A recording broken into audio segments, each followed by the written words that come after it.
Oi pessoal, hoje nós vamos falar sobre os determinantes biológicos para as doenças transmissíveis,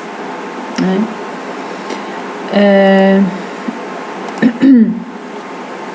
Primeiramente nós vamos conversar um pouco sobre quais são os seres que compõem o nosso ambiente, né? O nosso meio ambiente, para a gente conseguir compreender de que forma esses seres eles interagem entre si. Então, o meio ambiente ele é composto por dois tipos de componentes, que são os componentes bióticos e abióticos. Quais são os componentes bióticos? São aqueles animais, vegetais, todos aqueles seres que têm vida.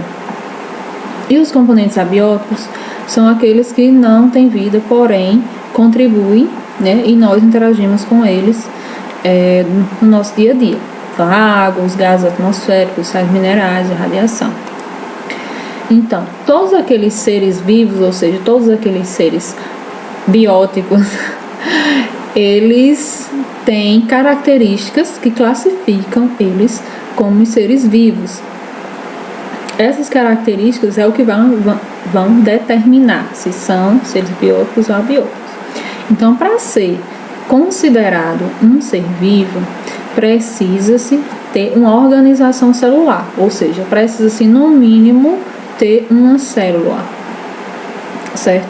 E os seres vivos, entre os seres vivos nós temos seres que são unicelulares, ou seja, que só tem uma célula, e seres pluricelulares, que têm mais de uma célula, ou então multicelulares, né? A gente também chama dessa forma. Então, para ser um ser vivo, também se faz necessário ter um ciclo vital, né? Todo ser vivo, ele tem um ciclo vital. E para executar o seu ciclo vital, cada ser vivo vai ter determinadas necessidades no decorrer, né? Mas todos têm que ter um ciclo vital, todos têm que nascer, se alimentar, crescer, se desenvolver, reproduzir e ao fim morrer, né? É a regra. Esse é um assunto que a gente fala lá no ensino fundamental e a gente conversa bastante sobre isso, mas aí para a gente começar a falar sobre as interações e a forma como as doenças elas interagem a partir desses determinantes biológicos, é necessário a gente comentar sobre isso, né? Então, todo ser vivo ele tem que ter uma capacidade de nutrição também, né? Os seres vivos eles podem ser seres autotrófos, que são seres que produzem o próprio alimento, ou seres heterotrófos, que não produzem o próprio alimento, né? Conseguem de uma outra maneira. Reprodução, todo ser vivo ele deve se reproduzir, seja essa reprodução de forma sexuada ou de forma assexuada. E todo ser vivo possui sensibilidade e irritabilidade, né? Capacidade de reagir a determinados estímulos, de se defender, de certa forma, de agredir e de se relacionar. Então, esses são os elementos que todo ser vivo deve ter, elementos básicos. Então, para a gente conseguir classificar esses seres vivos, a gente organizou eles de acordo com as suas características em reinos, certo? Nós temos 5 reinos: o reino Monera, o reino Protista, o reino Fungi, o reino Plantae e o reino Animalia, ou Animalia. Vamos falar um pouquinho sobre eles. O reino Monera, ele é composto por seres unicelulares, certo? Ou seja, são seres que possuem uma única célula. E essa célula, ela é revestida por uma membrana, né, parede celular. E essa célula, ela é uma célula chamada célula procariótica. Por que ela é procariótica? Porque no caso ela não contém núcleo. Ela possui o DNA como se fosse solto dentro dela, né, sem nenhuma delimitação, que no caso seria o núcleo. Então, o DNA é espalhado dentro do seu interior, não possui núcleo. O reino Monera é o único reino que possui seres com célula procariótica. E os seres do reino Monera, eles também são seres, alguns são autotrófos, outros são heterotrófos. Uns produzem o próprio alimento e outros não. Basicamente, esses seres, né, esse reino, ele é composto por bactérias e algas. Bem comum por ser composto por bactérias.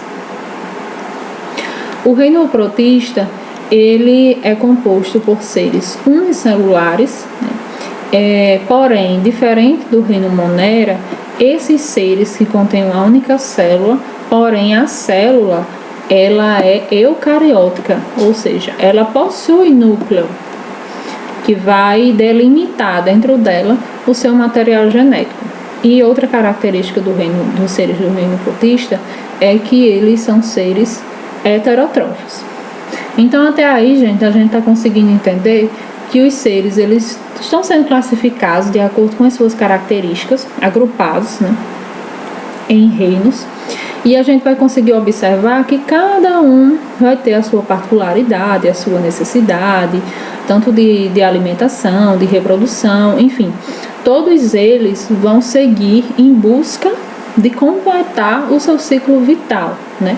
E essa busca vai ser por coisas diferentes, digamos assim, a gente vai ver mais na frente, para que eles possam se desenvolver.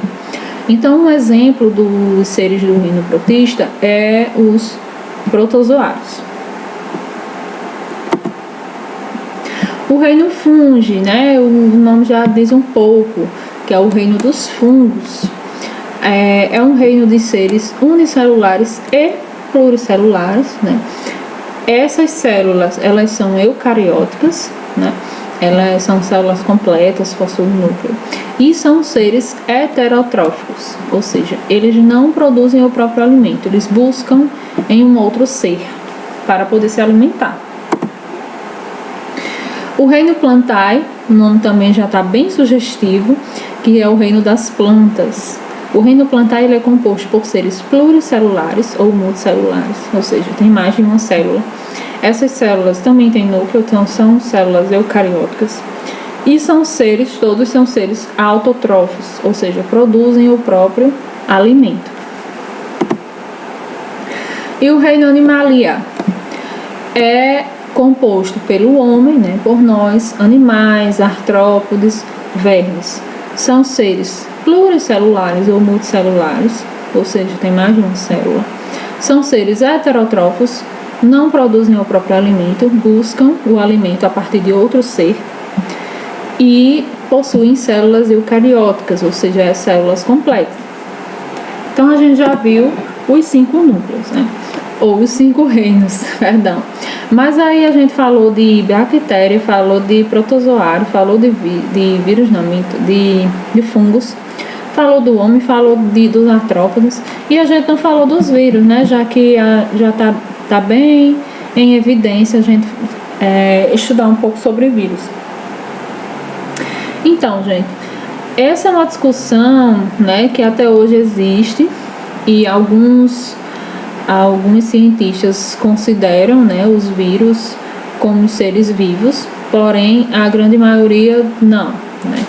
Não consideram que os vírus eles sejam seres vivos. Por quê? Porque eu falei que para ser um ser vivo precisa ter pelo menos uma célula, né? E o vírus ele não tem nenhuma célula completa, né? Nenhuma célula procariótica ele tem. Ele tem apenas parte do RNA ou DNA e ele não tem mais nada. Ele não tem mais nenhuma especificidade que especifique que ele tem uma célula, né? Que ele tem pelo menos uma célula. Então, se ele não tem nenhuma célula completa, então ele não é um ser vivo, né? Já que a gente disse que precisa ter uma célula.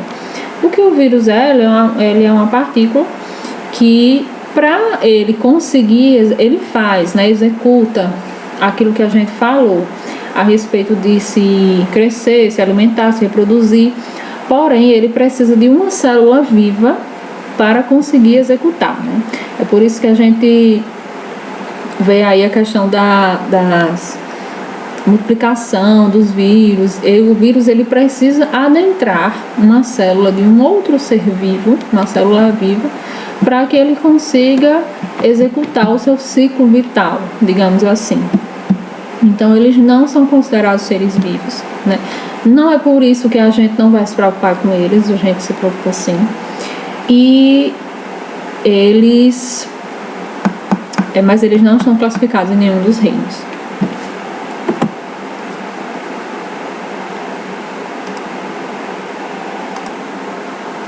Bom, e os vírus, né? A gente já classificou as bactérias, os protozoários, o ser humano, em cada reino desses que a gente apresentou, mas a gente não falou sobre os vírus, né? Aonde eles vão se classificar? Na verdade, em nenhum, porque os vírus, eles não são considerados seres vivos. Existe uma discussão a respeito disso. Se aceita os vírus como seres vivos, mas na verdade eles executam de certa forma o ciclo vital, porém a defesa que eles não são seres vivos se baseia em que eles não têm nenhuma célula completa, né? Eles não têm uma célula. Na verdade, o que eles têm é apenas eles são partículas compostas por DNA ou RNA, ou em algum tipo de vírus eles podem ter os dois, mas eles não têm elementos que componham uma célula, né? Então os vírus eles não são considerados seres vivos. Na verdade, eles são parasitas intracelulares de forma obrigatória. O que isso quer dizer? Quer dizer que eles executam o ciclo vital, né, aquele de se alimentar, se desenvolver, a partir de uma célula viva, né? Quando ele adentra uma célula viva, é que ele vai conseguir executar sua reprodução e tudo mais a partir dessa célula viva. Eles sozinhos, sem a célula viva, eles não conseguem executar. Por isso que eles são considerados parasitas intracelulares obrigatórios, porque tem a obrigatoriedade de adentrar uma célula viva. Porém, não são menos importantes, né? Não causam menos estragos em relação às outras doenças. E a gente vai falar sobre as doenças causadas por vírus também. Então, se a gente tem todos esses reinos, né, essas classificações, esses grupos, então o que existe entre esses seres vivos e até os seres não vivos é tipos de associações, ou seja, tipos de relações entre esses seres vivos. Essas relações, elas podem ser positivas, que são consideradas harmônicas, né? Assim, eles se beneficiam um do outro, mas o outro não se prejudica, ou então elas podem ser negativas, que é quando acontece o que a gente chama de parasitismo. Então, uma das associações harmônicas, né, da relação harmônica entre os seres vivos, é o comensalismo. O comensalismo se baseia em que uma das partes ela é beneficiada, mas a outra ela não é prejudicada, né? É como se você ajudasse um colega seu a estudar, por exemplo, né? Ele está se beneficiando, mas você não está se prejudicando, né? Mutualismo é quando as duas partes elas são beneficiadas. Essa é a relação mais legal que acontece, que é quando eles se unem por um determinado objetivo, mas aí os dois são beneficiados, é ótimo. E por último, a simbiose, que as duas partes elas são tão beneficiadas um pelo outro que eles não podem mais se dissociar, ou seja, eles não podem mais se separar. Um não consegue sobreviver bem sem o outro. Isso acontece, gente, essas relações com diversos seres vivos, inclusive dos seres humanos, com os micro-organismos também.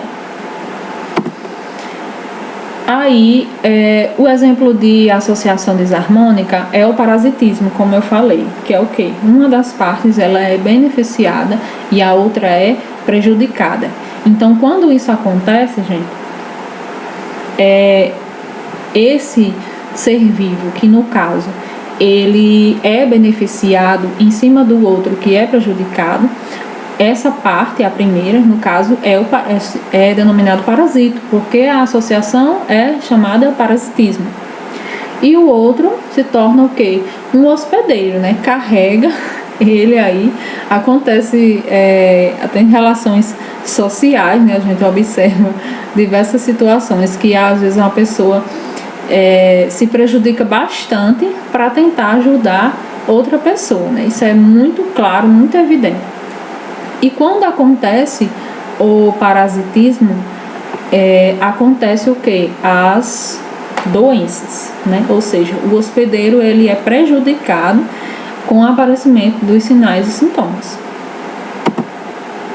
Então, gente, como a gente falou lá naquela outra aula, né, falando sobre a tríade epidemiológica, aqui a gente vai falar sobre essa cadeia de transmissão, né, que se utiliza desses 3 elementos, né? Mas são 3 elementos, não significa que em cada elemento desse não existam outros elementos que vai depender, aí a gente vai descobrir quais são, né? Então, quais são esses 3 elementos? O ambiente, o hospedeiro e o agente, né? O hospedeiro, pessoal, ele pode ser um homem, como ele pode ser um animal, a partir da transmissão de uma doença transmissível que eu estou falando. No caso, quando um certo micro-organismo ele causa agravo, doença, problema, tanto no homem como no animal, essa doença ela é chamada de zoonose.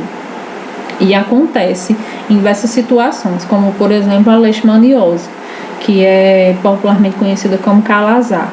A gente acredita sempre, popularmente, né, as pessoas acreditam que o cachorro, no caso, transmite o calazar para o homem. Mas não é assim. O cachorro ele é uma vítima, assim como o homem, né? Pode adquirir a leishmaniose, né? E às vezes a gente acha que quando o cachorro ele adquire o calazar, a gente sacrifica o cachorro, que é para o homem não pegar o calazar do cachorro. Mas não é bem assim. São outros motivos, na verdade, que estão envolvidos. Então, o hospedeiro ele também pode apresentar sintomas da doença ou não, porque muitas vezes esse agente ele pode ser insuficiente, dependendo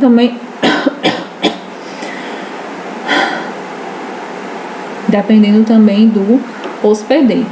Mas aí, dependendo também da doença, da infecção, o hospedeiro, ele pode ser tanto intermediário, como ele pode ser definitivo, né? Existe em determinadas infecções, a gente tem na mesma doença, um hospedeiro intermediário e um hospedeiro definitivo. O que seria o hospedeiro intermediário? No caso, ele é um animal que ele vai carregar aquele micro-organismo durante um dado momento do seu ciclo vital, ou seja, que ele necessita adentrar aquele animal para ele ter as condições necessárias de avançar no seu ciclo vital e posteriormente encerrá-lo no que o próprio nome está dizendo, que é o hospedeiro definitivo, né?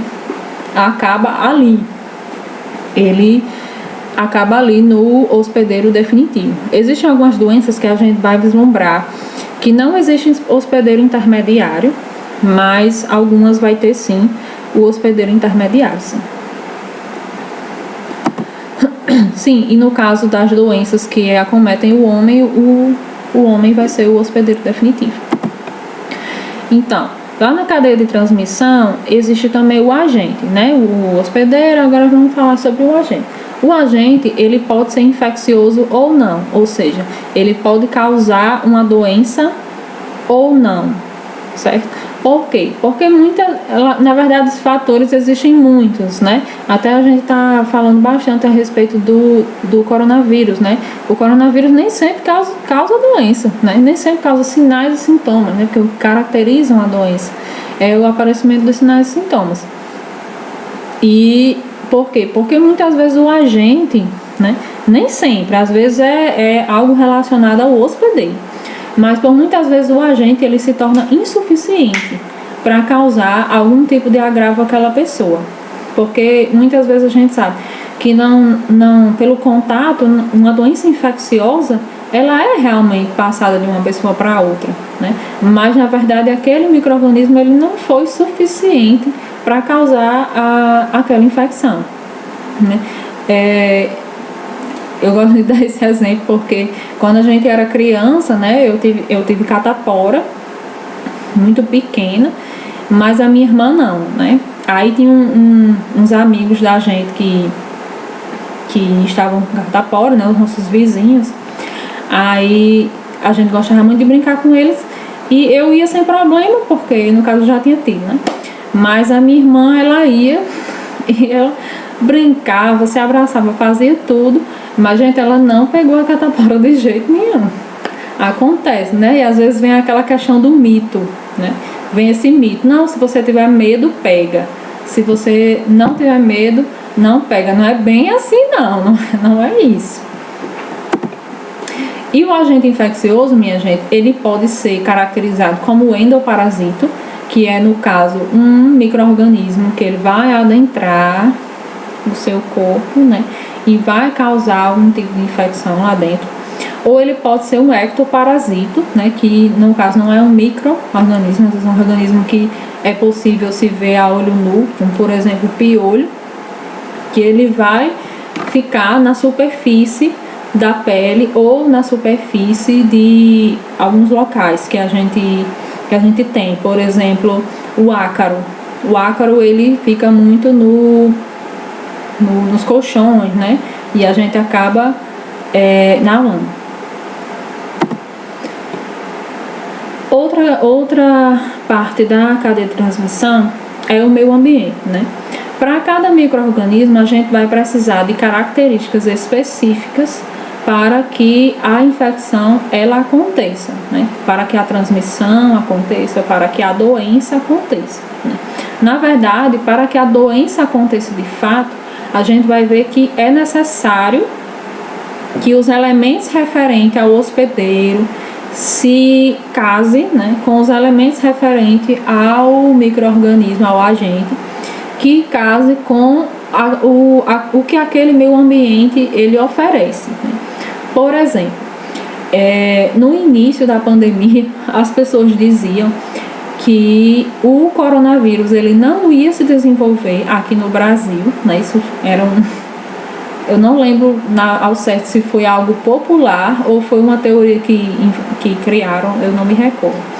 Mas surgiu essa ideia de que aqui no Brasil ele não ia se desenvolver por causa da temperatura, né? Por causa do clima, que ele adivinha de locais de temperaturas mais amenas, e aqui era muito quente. Mas isso não se concretizou, né, minha gente? Ele não viu problema nenhum, na verdade, na temperatura mais alta. Então, foi suficiente. Mas vocês imaginem que se ele não se adequasse a ambientes quentes, né, ambientes tropicais, como a gente vivencia aqui no Brasil. Então, realmente, o agente ele não ia conseguir atingir o hospedeiro devido a problemas relacionados ao ambiente, né? Ou seja, ele ia esbarrar na questão da temperatura. Então, a doença ela não ia acontecer aqui. Então, tudo tem que se encaixar. Então, nós temos algumas particularidades referentes ao meio ambiente, né? Que são físicos, químicos e biológicos. De físicos, a gente tem a questão da temperatura, da umidade, do clima, da luminosidade, né? Existem alguns micro-organismos que eles têm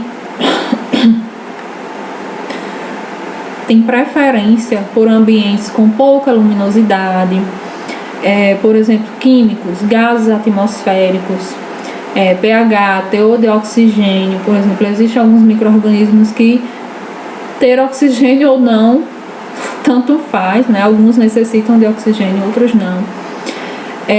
Agentes tóxicos, presença de matéria orgânica, biológicos, água, nutrientes, outros seres vivos, né? Plantas e animais, e assim vai. Então, esses são os elementos que compõem o meio ambiente. Então, a gente percebeu o quê? Que apesar da gente ter aqui uma tríade, ou seja, 3 elementos, que dentro desses 3 elementos existem outros elementos, né? Então, aí uma coisa que eu vou chamar a atenção aqui para vocês é a respeito da diferença da infecção para a doença, né? Muitas vezes o que acontece? Você contrai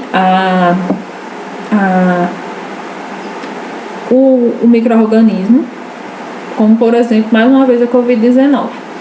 Quantas pessoas a gente tem que ficou sabendo que foi portador assintomático? Ou então estava no momento com a doença, mas não estava sentindo nada, às vezes até ficou isolado, né? Por saber, acabar não transmitindo para as pessoas, mas porque era portador assintomático. Por quê? Porque ele foi infectado, né, pelo vírus. O vírus está presente nele e ele é capaz de transmitir para outras pessoas, isso já ficou claro. Porém, gente, ele não desenvolveu a doença, né? Aí a gente vai pensar o que foi que aconteceu que fez com que esse vírus ele infectou tanta gente, ele causou doença em tanta gente, porque em algumas pessoas ele não causa, né? Em relação ao coronavírus, ainda existe muita coisa que ainda está em obscuro e a gente ainda não consegue responder com clareza. Mas, né, isso está relacionado a esses elementos, né? A questão do vírus ter sido suficiente para aquele hospedeiro.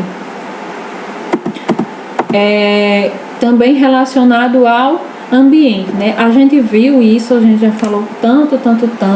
Gente, eu trago a questão da Covid-19 porque foi uma doença que todo mundo falava tanto no jornal, nas rodas de conversa, no WhatsApp. Então, em tanto canto a gente falava tanto sobre isso, que acabou nos esclarecendo muita coisa que a gente não conhecia a respeito das doenças ou da saúde pública e tal.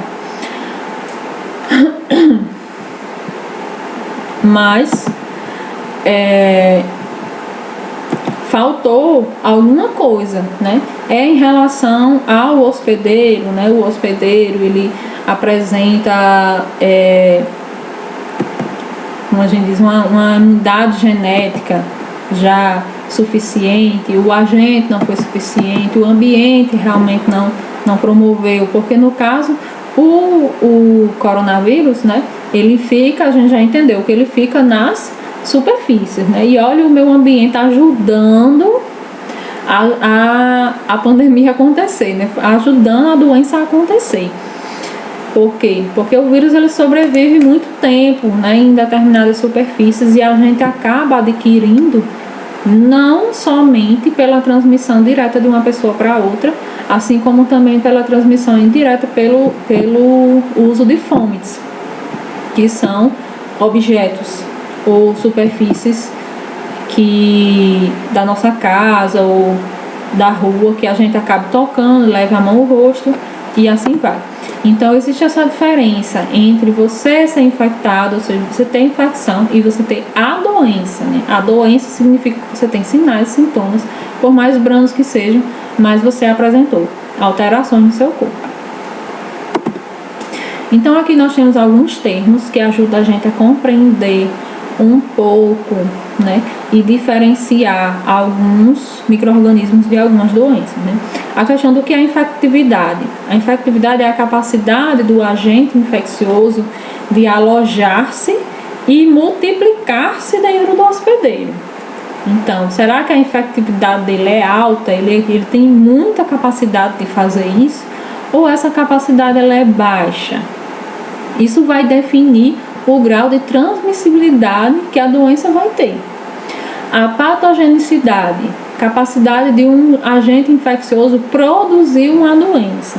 Ou seja, o que vale não é somente ele adentrar o corpo, mas será que ele tem muita capacidade de produzir uma doença? E a gente viu que o coronavírus ele tem uma boa capacidade de produzir uma doença. A virulência, capacidade de um agente infeccioso produzir casos graves, né? E fatais. No caso, o coronavírus ele também possui uma boa virulência. E a letalidade, que é a capacidade que esse agente infeccioso tem de produzir casos fatais, né? Isso a gente avalia a partir do estudo epidemiológico que se faz a partir do número de casos em relação ao número de pessoas que realmente foram a óbito, de pessoas que estiveram em estado grave, e assim a gente vai analisando para poder determinar a virulência, letalidade, patogenicidade e infectividade. Então aqui nós temos alguns fatores que influenciam no parasitismo, ou seja, influenciam para que aquele micro-organismo ele venha a produzir a doença de fato e não somente a infecção. Que no caso, primeiro no agente a gente tem a carga parasitária, ou seja, a quantidade de micro-organismos que adentrou o seu corpo, e em relação à infectividade, né? Será que ele adentra o seu corpo com uma boa quantidade de micro-organismos e ali ele tem uma boa capacidade de se reproduzir, né? Que essa carga ela vai aumentar. A localização que ele se encontra. Existem até algumas doenças que o normal seria um micro-organismo ele se dirigir a uma determinada área do corpo, mas por uma anormalidade ele acaba se dirigindo a outra, né, e provoca outras lesões e por vezes, às vezes, mais graves. O hospedeiro vai depender da idade, né, estado nutricional desse hospedeiro, grau de resistência, o órgão atingido, como a gente falou, hábitos, nível socioeconômico, culturais, comorbidades, ou seja, doenças que ele já tem, doenças pré-existentes, como por exemplo a pessoa que já é hipertensa, já é diabética, genética, já nasce com ela, né? E o uso de medicamentos que, no caso, o hospedeiro ele já vem tomando. Meio ambiente vai depender, como a gente já falou anteriormente, temperatura, umidade, clima, água, tudo isso tem que se encaixar para aquele micro-organismo ele ter uma boa infectividade e assim sucessivamente. Aí aqui, gente, a gente vê a questão da história natural da doença, né? Esse é um esquemazinho que tanto traz como se trata o período pré-patogênico, como quais são os níveis de prevenção que a gente deve adotar, certo? Então, o que é a história natural da doença? É o curso que a doença ela vai ter, né?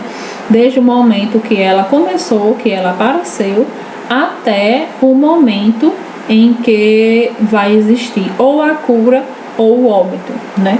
Esse curso, gente, ele acontece mediante a não haver tratamento, né? Se existe esse estudo, uma doença nova, por exemplo, não tem como essa, não tem tratamento, né? Não tem cura. Às vezes as pessoas se curam sozinhas ou com a ajuda de medicações que apenas abrandam os sinais e sintomas, ou então abrandam outras complicações, ou a pessoa vai a óbito, ou então fica com algum tipo de dano, né? Então, antes da doença aparecer, você estava bem, né? Aí, no iniciozinho aqui. Antes da doença aparecer, estava tudo bem, estava tudo ok.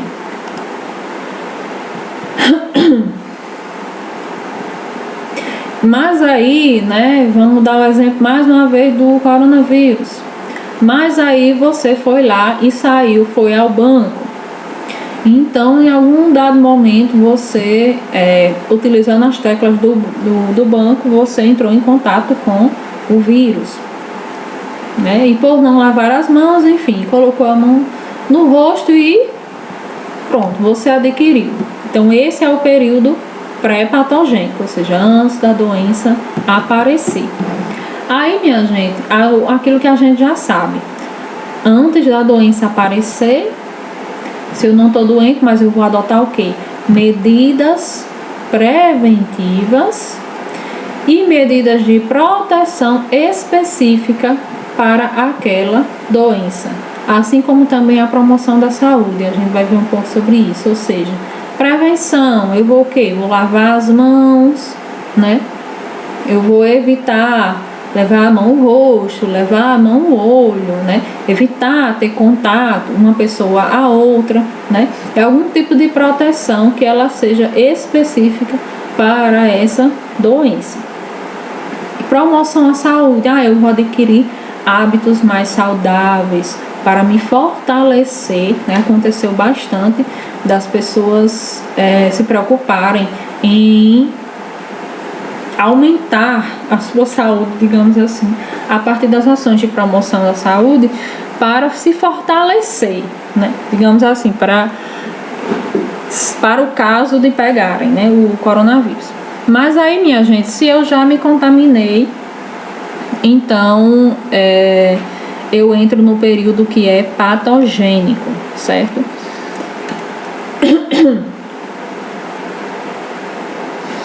Então, nesse período patogênico, eu ainda posso fazer algum tipo de prevenção. Professora, mas eu achava que prevenção era só se fosse antes, né? Na verdade, não, gente. A prevenção, ela pode acontecer em 4 etapas. Ela acontece de forma primária, que é quando a gente viu o período pré-patogênico, ou seja, antes da doença aparecer. Se eu já estou doente, né, já adquiri o vírus, por exemplo, ou qualquer outro micro-organismo, eu ainda posso continuar prevenindo? Consegue, né? Você consegue prevenir o agravo da doença, fazendo o quê? Diagnóstico precoce, um tratamento que seja imediato. E é muito isso que a gente estava fazendo, né? As pessoas estavam buscando o mais rápido possível fazer o teste para poder saber, para iniciar com as medicações que estavam sendo passadas, né? Porém para evitar, na verdade, complicações. Então, a partir da prevenção secundária, a gente consegue limitar esse dano a algo menor, né? Por exemplo, a uma Covid-19 mais branda, né? A tentativa era essa. E a prevenção terciária é quando você já se reabilita daquela doença, ou seja, quando você já está melhorando daquela doença, você está se reabilitando para evitar que você caia novamente, piore, ou então que você fique com alguma sequela.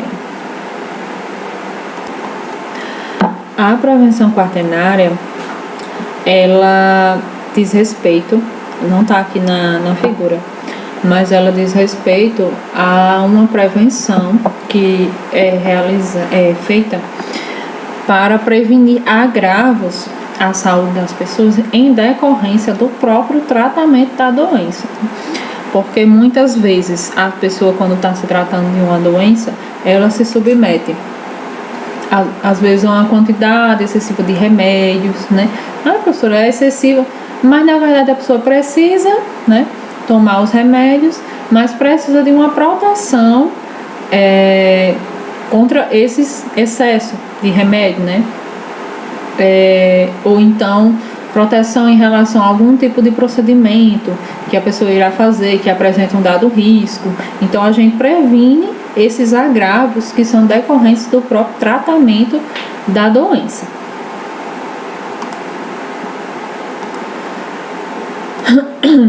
Então, a transmissão das infecções, elas podem acontecer de forma direta, né?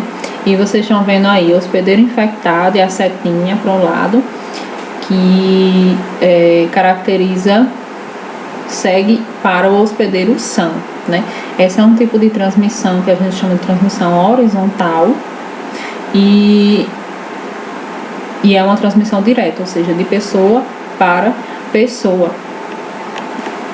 Exemplo é a transmissão respiratória, que a gente chama pessoa a pessoa, no sentido no ato de conversar próximo, né? E o micro-organismo ele venha a ser transmitido a partir das gotículas de saliva que a gente acaba colocando para fora no ato de conversar próximo. Por isso é tão importante o uso da máscara.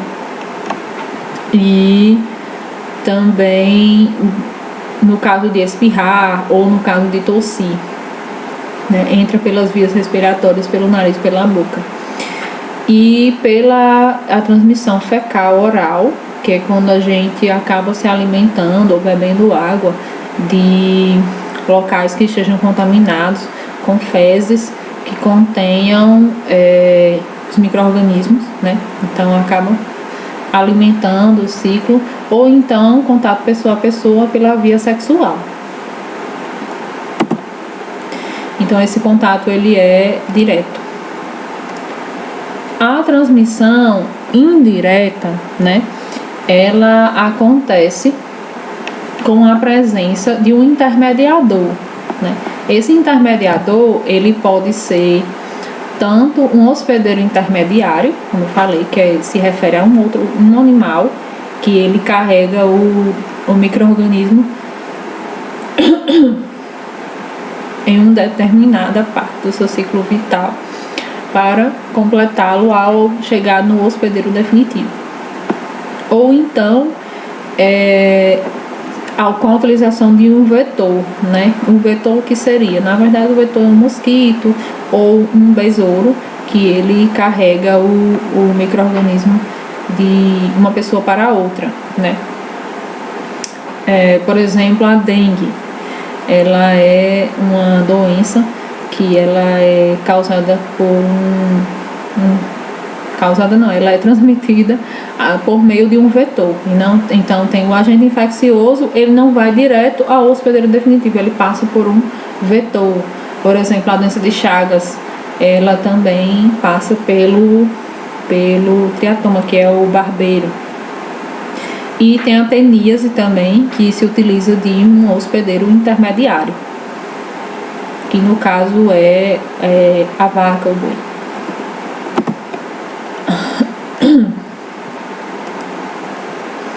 E tem a transmissão indireta com a presença do meio ambiente, né? Com a presença de fomites também, que no ar, né?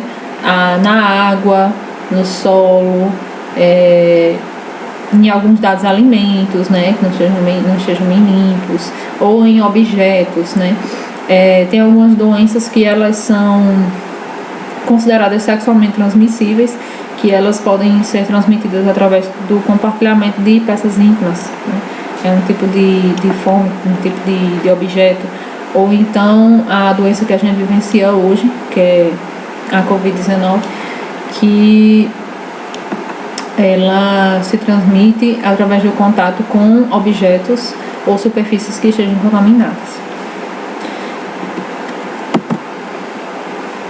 Aí a gente vai falar agora um pouco sobre as vias de penetração e eliminação dos agentes infecciosos, né? Primeiro tem a via digestiva. Os agentes infecciosos penetram pela boca, né?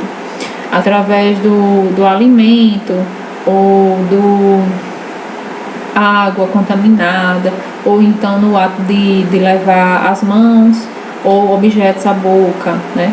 A gente tem se policiado bastante em relação a isso, porque devido à Covid-19, mas tem muita gente que tem o hábito de roer as unhas, hábito de colocar caneta na boca, essas coisas.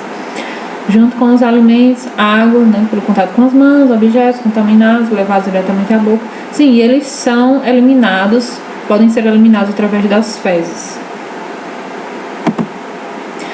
Pela via respiratória, né, como eu falei, com o auxílio do ar, né, penetrando no corpo através do nariz ou da boca também, porque a gente também respira através da boca, pelo processo respiratório, e também expelidos, né, pelas gotículas de saliva no ato de falar, de respirar, ou então por tossir, né, por escarrar, essas coisas.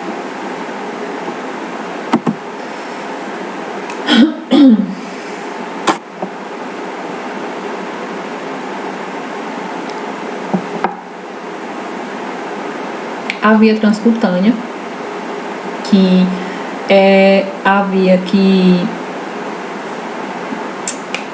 se refere à pele e mucosas, né? Os agentes infecciosos, eles adentram através da pele ou através de mucosas como boca, vagina, mucosa ocular, e né, pode ser transmitido através de picadas de insetos, arranhões, queimaduras que a gente venha a ter alguma ferida no corpo. Normalmente a pele se descama como resultado de atividades físicas, né? E os agentes infecciosos são eliminados pela pele, são os que se encontravam alojados nela, né, na superfície, e que geralmente são transmitidos por contato direto e não pela liberação no meio ambiente, né? A via urogenital, que são os agentes infecciosos que penetram através dos órgãos genitais, por meio de secreções, sêmen, através do contato sexual, né? São eliminados por via vaginal, no caso da mulher, e uretral, durante a relação sexual uretral, no caso o homem, ou contato com líquidos corpóreos contaminados pelo sêmen, pelas mucosas, né, com boca, ou a urina. E tem também a via placentária, que ela é um tipo de transmissão não horizontal e sim vertical. Ocorre pela passagem de uma infecção ou doença da mãe para o bebê, né? Porque no caso tudo que a mãe se alimenta, nutriente, a água, as minerais, chega até a criança, né? Então também algum tipo de doença também chega através da via placentária. Então acontece durante a gestação, né, de forma intrauterina, mas também pode acontecer, né, durante parto e pós-parto, e também durante a amamentação. E é isso, minha gente. Hoje agora a gente finalizou a parte dos determinantes biológicos, né? Tem bastante coisa pra gente ver aí, bastante doença pra gente estudar. E no próximo vídeo a gente vai falar sobre as doenças de fato, né? Aprender um pouco sobre elas, né? O porquê que algumas precisam do hospedeiro definitivo, outras não, umas precisam do vetor e outras são transmitidas de forma direta e tudo mais. Mas vamos em frente, até a próxima aula.